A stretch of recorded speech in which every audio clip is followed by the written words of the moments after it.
तर वळती केलं. हीच खरं तर इंटरेस्टिंग कहाणी आहे त्या तलाठ्याची. तर ह्या तलाठ्याला 2 बायका. तर त्याने काय केलं, हे जे अतिवृष्टीचं अनुदान आलं होतं शेतकऱ्यांसाठीचं, तर ते एका बायकोच्या नावावरती, आवडती असेल ती फार, ₹50,00,000 वळती केले. आणि तुलनेनं जी नावडती आहे तिच्या खात्यावरती ₹10,00,000 वळती केले. आता नावडतीला राग आला आणि त्या नावडतीनं पोलिसामध्ये तक्रार दाखल केली. ही आता मला मिळालेली अंतर्गत माहिती आहे.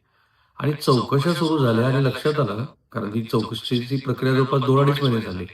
26 तलाट्यांनी मिळून ₹100 कोटी अधिकचं अनुदान, की जे अनुदान अतिवृष्टीग्रस्त शेतकऱ्यांसाठी आलं होतं, ते आपले सगळे सोयरे 12,000 सगळे सोयरे उभा करून त्यांच्या खात्यावर वळती केलं.